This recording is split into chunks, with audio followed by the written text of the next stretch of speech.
Kyle here from All Media Reviews. Go a bunch of different directions. Trying to do a video today. I'm doing it on the laptop again. As you can see, this camera of mine. You can see this is what it looks like. So it's not working. So I need to replace it. Unfortunately, these are probably north of $200, and budget's tight kind of right now because I've been dealing with financial issues. So I don't know when.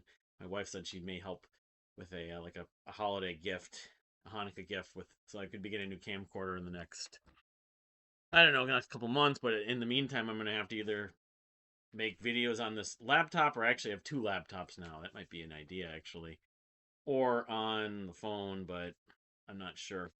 Anyway, I did a list of concerts, just numbers of concerts, most by certain artists.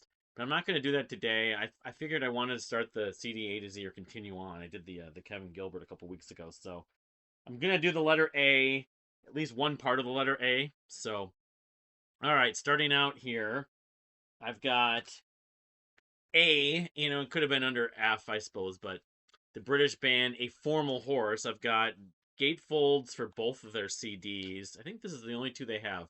Meat Mallet from 2021, their last one, and here's the first one. It's a mouthful. Here comes a man from the council with a flamethrower. I mean, it's not the longest title ever, but it's pretty long. Um, anyway, yeah, they're heavy prog sort of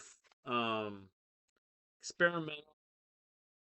Actually, they almost kind of fit a little bit in with like Akfaiza and Unexpected in a way. They're not quite that crazy, but um, showing the actual disc. I don't know. I don't have time to do that with all these thousands of CDs that I own here, but yeah, they're from the UK. I forget which city, but I mean they're not metal, but they have like you could say they have a Tool influence. But that was the first album, and then Meat Mallet, the one from 2020, 2021. So we hopefully get a new album from them. Someone, I thought there was talk about it last year, but I haven't really seen a lot of. I haven't gone to their Instagram in a while, so. All right, yeah, I'm probably just gonna do the first part of the A's with this video, just because it's gonna be too much talking, too much stuff. Here's the booklet and stuff, but show booklets for all of these, it's going to be a long video. It's like the vinyl, but there weren't as many vinyls. So all right. So then you got.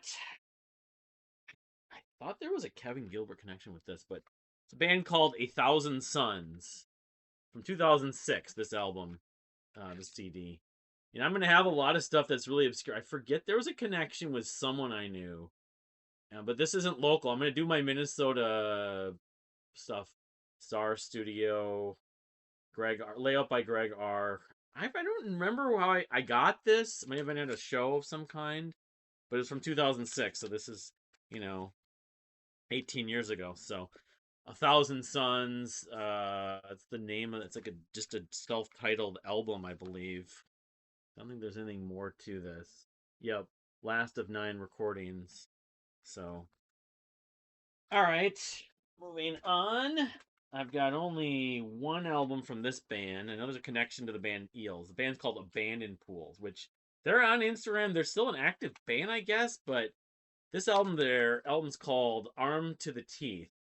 Yeah, indie rock, you could call that. One of the members, mixed by Ken Anders, interesting. I know one of the members played with Eels, that indie alternative college rock band. But yeah, this came out. I think it was like 2008, no 2005. Small font there, but yeah, I haven't listened to this in a while. There's some art rock in here. They're kind of in that umbrella. It's kind of mathy at points. I think Eels has a little bit, but there's a little bit more of that. Some people I knew online were hyping this up for a short window of time. This album, I think, one of their other records. But anyway, Abandoned Pools, Armed to the Teeth. That's the one CD. I think they have a couple others though. So I only have one album from this band. I don't know if they issued physical copies of the ones they did after. They did two others, but they have an interesting name. They're called Adabisi Shank. They're a math rock band. They're one of the best sort of energetic math rock bands. This is the first album. The album aptly is titled, so creatively titled. This is the first album of Adabisi Shank, I believe. Find it. That's what I know the name of the album is. This is a list of songs on the disc. Yes, this is the album of a band called Adebisi Shank. And so the second and third albums were, this is the second album, this is the third album, but this is like workout music, but it's really good. They compare them a little bit to Battles, which I can understand that to a degree, but there's no vocals on this, I don't think. It's just quirky, super high energetic, really rhythmic. It's progressive and stuff because the playing's really busy and technical at times, but it just flows. So it's math rock and instrumental math rock, instrumental post rock, instrumental you know prog of some part or art rock. So this Adebisi Shank. This is the first album of the band called Adebisi Shank from 2008. I didn't even say that. I believe that was 2008. Getting this wrong. Trying to get all the dates in here. I don't even know if it even has. I'm pretty sure this came out in 2008. It was either 2008, 2009, 2010. It was somewhere in that window. Well, I'll have to look it up later. Maybe leave a note. So, all right. So I've got, in effect, 3 full lengths and a split here from this band. A band that especially their last album, I really like. So this is the band from Scotland. I believe they're Scottish. They're called Areogram, and there's a connection. I'll say. So this is their, I don't know if this is their first album, but Sleep and Release from 2003. It might be their first album. And they're kind of, at this point, Don McNabb of the Eagles. Sort of like Eagles, not Don when Don McNabb was the quarterback from the Philadelphia Eagles. But, yeah, Glasgow Trio. I mean, yeah, Story in White. Oh, so maybe this is their second record. Van CD in stores, a promo, February 18th, 2003, as you can see. Um, Then I have this album. And this is called Story. And maybe this is in the wrong order. Yeah, this is their first album. So that was their second album. This is their first album from 2001, A Story in the Hills. And I haven't listened to Story in the White, rather. I haven't listened to either of those albums in a long time. They're more, I wouldn't call it doom metal, but they're like post metal, I guess would be the best description. It's kind of drony at times, but they have their psychedelic moments. But they're influenced by your Black Sabbaths and that kind of stuff. But they had some progressive leanings. I'm trying to think of that. Some of the psych stoner bands were kind of coming up around that time. But so post metal, before Russian Circles, even you could say ISIS. And so speaking of ISIS, this is a split that they did, and so this came out in 2008. So I'm going off time here. So that was, these are their first 2 records, I believe. And again, the second one is a promo. Doesn't have any artwork, unfortunately, on it. Sleep and Release. But and I'll get to the little note about them in a minute. But this is their final album, I know. This is the one that's the one I like the most. This is the one that's the most progressive. It's called My Heart Has a Wish That You Would Not Go. It's kind of a long title, but from 2007. A lot of the Porcupine Tree fans on the message board, the fan message board, were loving this record, and I can see why. Very textured. It's progressive art rock. Especially this record, their final record. So then they did this split, which I don't even know if I've ever listened to it, with ISIS, and this is before ISIS broke up, and they broke up, of course. Called In the Fish Tank, which it's got. You can see that, and the glare. My apologies for the glare. Trying to do this on my computer, on my laptop. So I don't know if they did these songs together. They might have done them together because it doesn't just say which is which. But Fish Tank, an interesting. There's a film I really love coming from 2010 called Fish Tank. But yeah, I mean, it's got a bunch of tracks on it. Jaga Jazzis plays on this also, who's from Europe. That some of the members of Jaga Jazzis are the one guy. No Means No. This was a real, might have like for a benefit, a collaborative thing. Yeah, they did it together. So it's literally like a combination of members. They didn't want to call it a different band. So anyway, so the thing about Areogram, beyond being progressive art rock band from Scotland around in the 2000s, this is their final album, 2007, standard album. My Heart Has a Wish That You Would Not Go. I mean, my favorite tracks on this: Barriers, Exits, Trenches, The Running Man. They're all good. I mean, very, it has a British kind of accent in the vocal style, but the at least one, maybe two members, they went on to form a different project. I forget the name of it. It was called like Graveyard or something like that. I forget. Tunning or but then after that thing didn't work, they put out one album that was like in 2008 or 2009. I think 2009. Then they got together with this female singer and formed the band Churches, and then that band blew up in the indie scene. And I never thought that much of Churches, and I think Churches might still be around. But I always say, well, I'd much rather listen to Areogram over Churches. So anyway, that's my Areogram CD collection. Okay, so here's a CD from a band called Aficionado, and it's from 2011. And I really don't remember a lot of these. I don't have the source of where I got them, how I found out about. I kind of think this band opened up for someone else, and they just gave me the CD, or because I don't remember like buying this. It might have been thrown in with a package or something. I don't remember, but and so it's another one of those CDs I'd have to do some research on to just to check out where they're even from. All these names and stuff on here. Uh, Probably somewhere in the U.S. They're from Omaha, Nebraska, so uh, from 2011. So it's like after I was going back to the radio station, I would have gotten promos and stuff. But anyway, this is Aficionado. It's like a self-titled album from 2011. So it's got side B and side A. Like maybe it came on vinyl. All right. So I've got two of these, I believe. Yeah. Okay. So Afro Celt sound system. Maybe most well known because they're on Real World Records, and Peter Gabriel produced them, worked with them, maybe even appeared as a vocalist on one or two of their songs. These are two of they have like all these different series. I forget what they're called. Africult Sound System.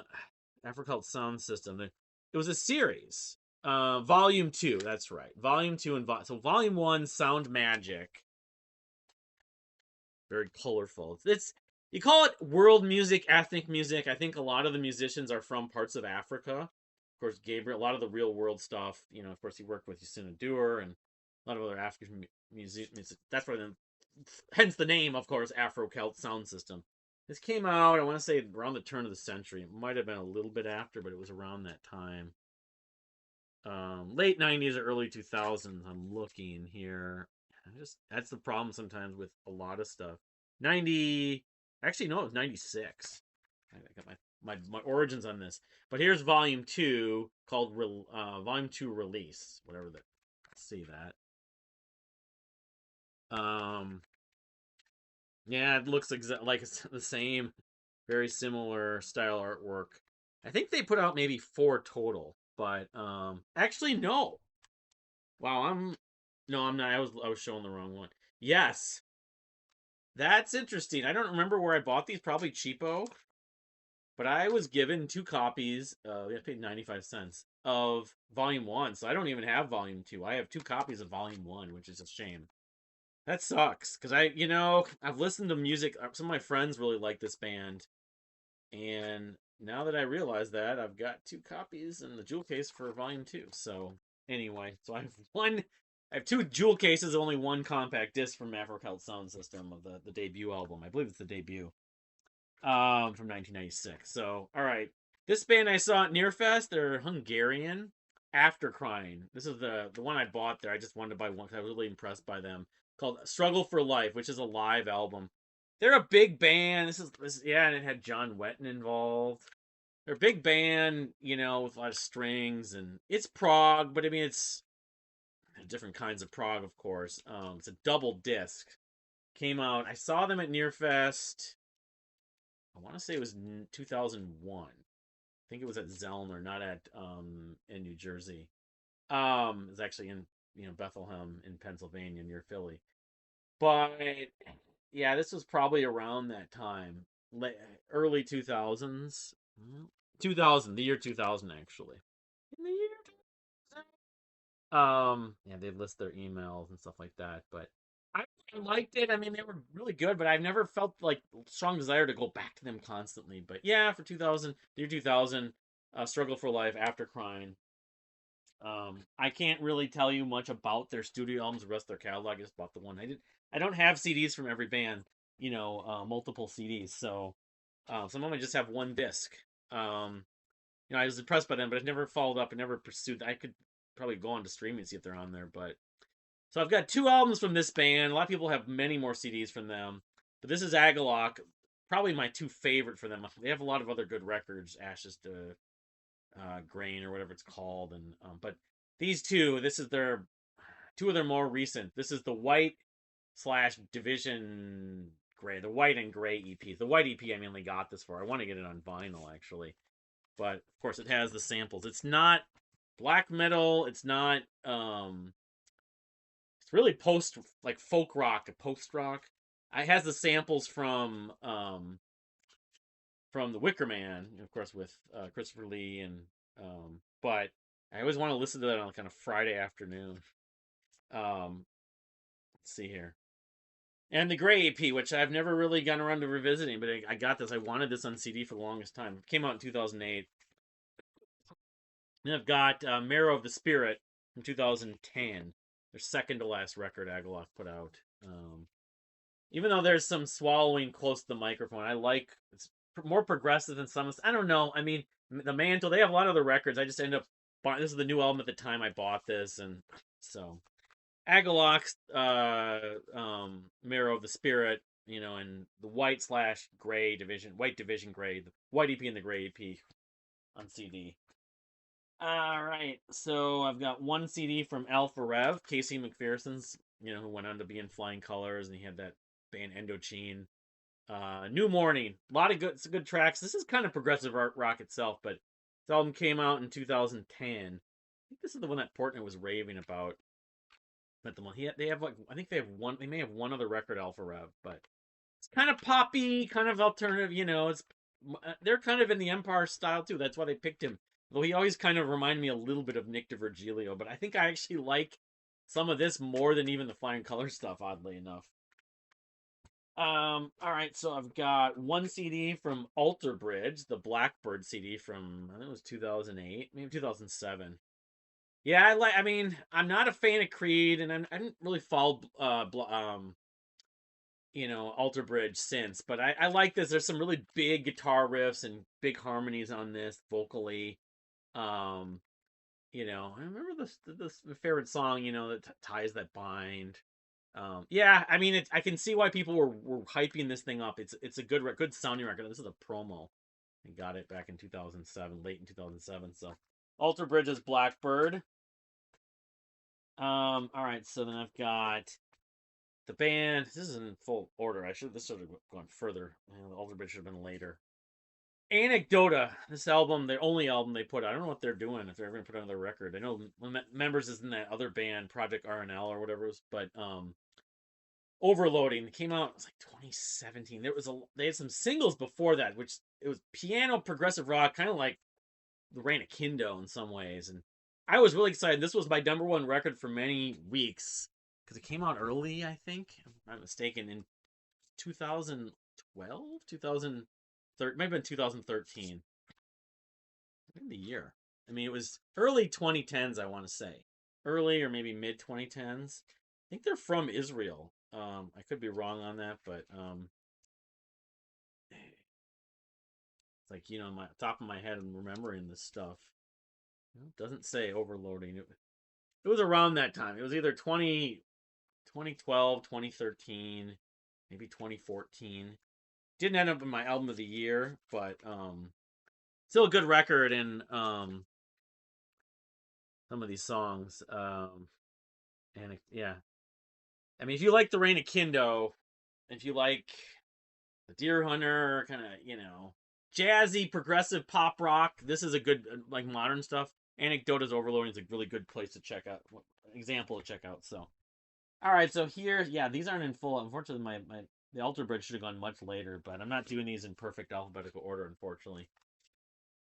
I've got 3 CDs in effect from this band. I really wish I had more, but this is my Anathallo collection. I have first one I got into was Floating World. Great sort of concept album from 2006. I even got him signed. I got Timbre to sign because Timbre played on it. Matt Joint. great chamber rock. I mean, they predated the Deer Hunter even. They predated. They were around the time they came around the time Polyphonic Spree, but yeah, Floating World's a just masterpiece in a lot of ways. Well, he does swell into the mic, unfortunately. And I've got the follow-up, the final Anathallo record. They're banned from Michigan, but I didn't mention that. Canopy Glow from 2008. Noni's Field, Northern Lights, The River. It's got a lot of just uplifting harmonies, xylophone, clapping, horns, and stuff.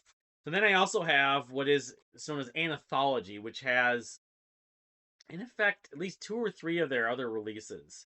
Holiday at Sea, and it has the debut Luminescent Luminescence, I believe. Yeah, and then at least 1 or 2 others. Yeah, but it's not a complete like I don't have everything by them.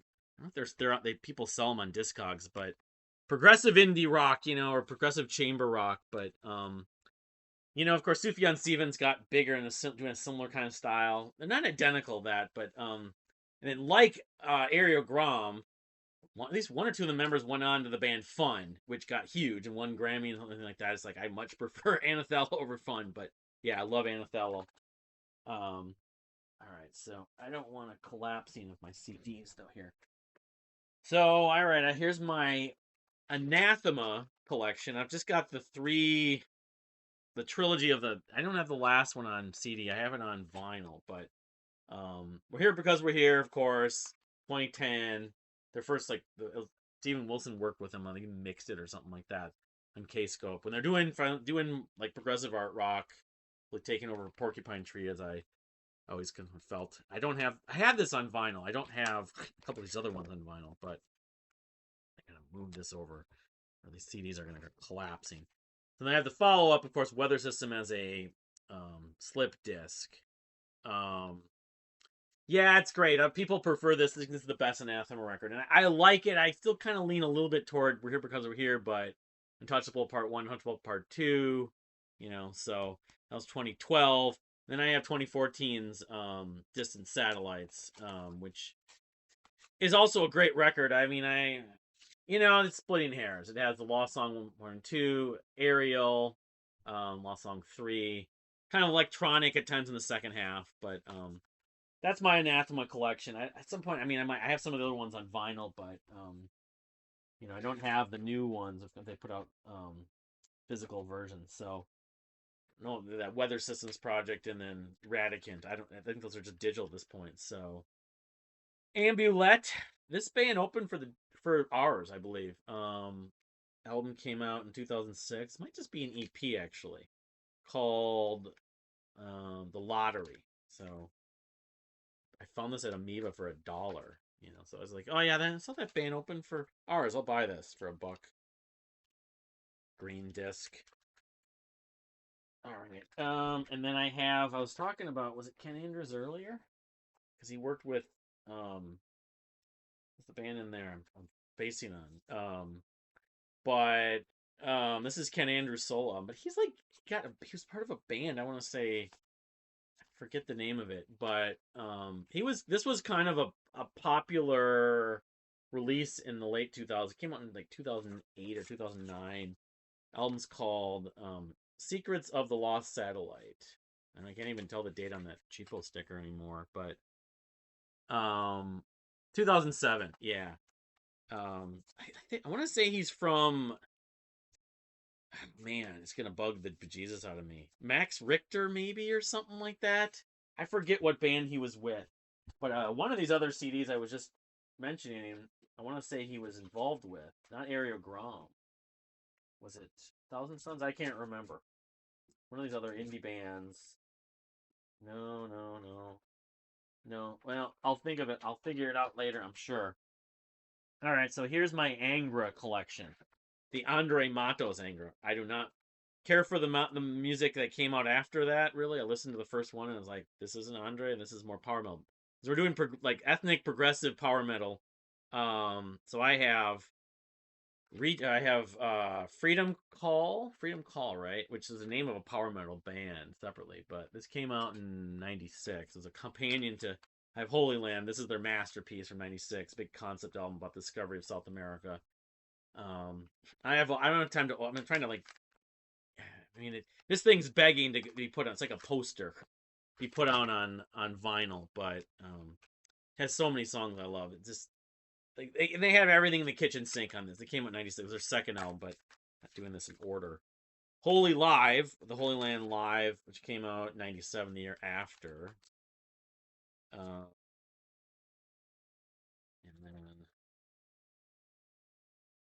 and then I have Angels Cry, the debut album, of course. And they have that on vinyl, but it costs a arm and a leg. That's from '93. And then I have Reaching Horizons. Now, I also have Fireworks, I believe in it, but I don't have it complete. I'm going to have to show those in a separate video. I don't have the disc. I need to replace it. The last album from Andre Mac. But Reaching Horizons came out in 90, I want to say 92. It was like the first thing they did with Andre, I think. They formed, basically. So, yep, that's my Anger collection. I mean, I have Fireworks. I had it. I have the jewel case still. But, all right. So let's see here.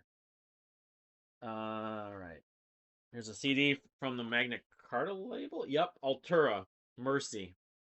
Kind of heavy prog rock or prog metal of sorts. Came out in the mid '96 when all the Magna Carta stuff was like Liquid Tension Experiment, and then at Shadow Gallery and Chan, Magellan, Altura, one of those bands on that label.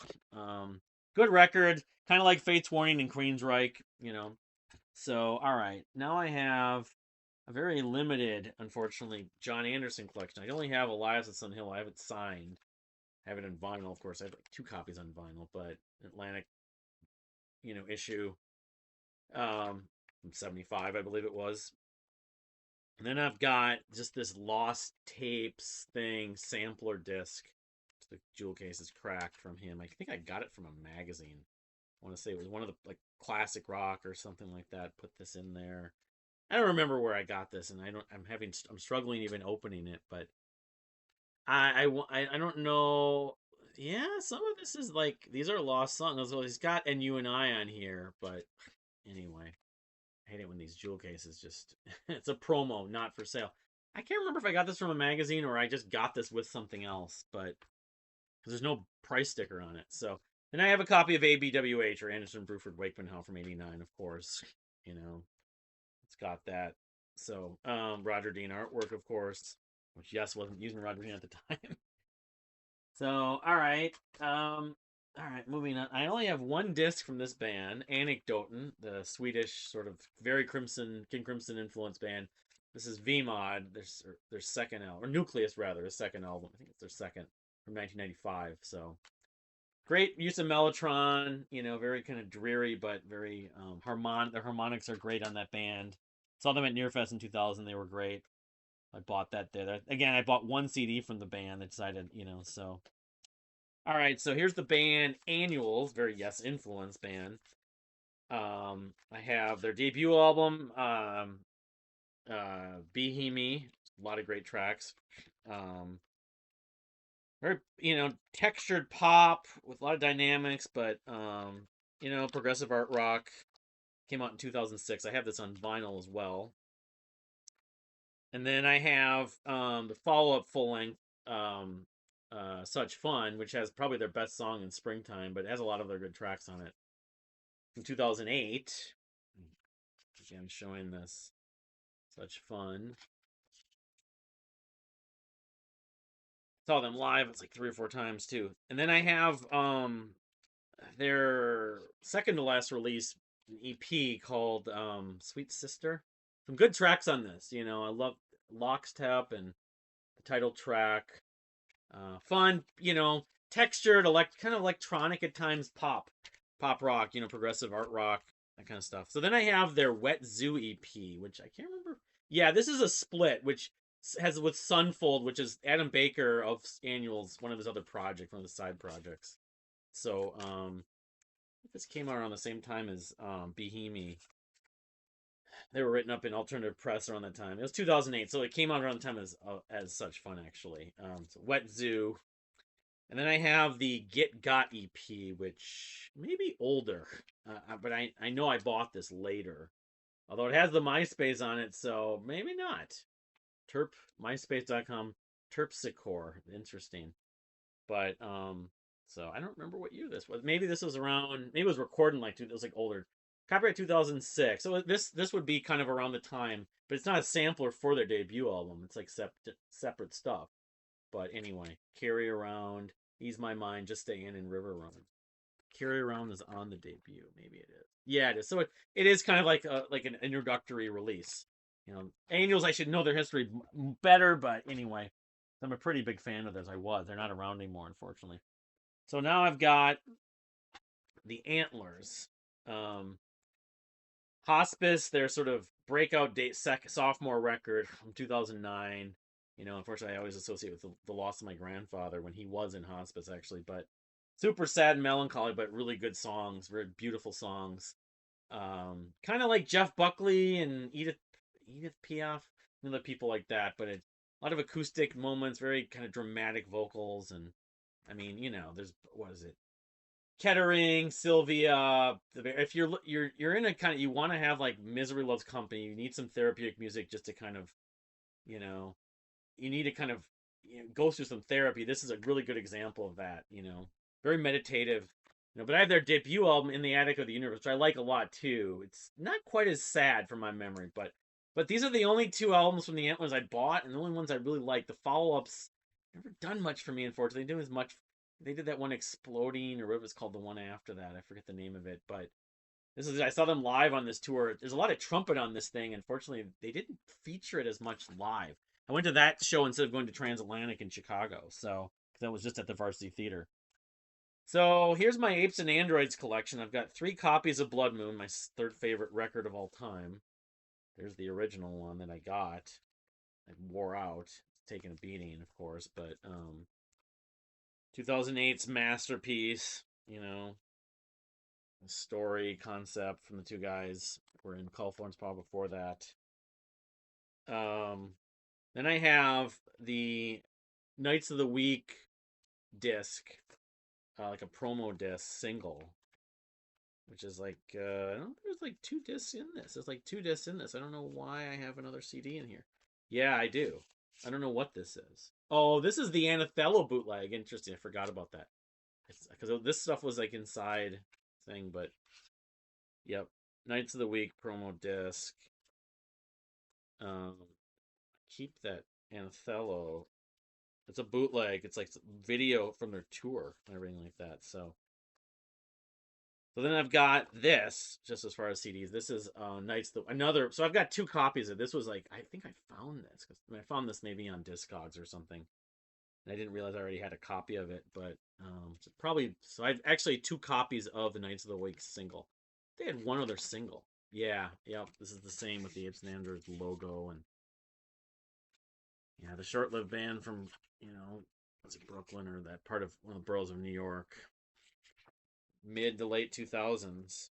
They were called Florence Paul before that, and of course Brian Jacobs did some solo stuff after under the name Majesty. But so that's it for this video because that's it for that first rack. But try to get through this, but that's just suggesting these videos are going to be 20 to 35 minutes long unless I just don't talk much, just kind of lightning round. But thank you for watching, and we'll see you next time.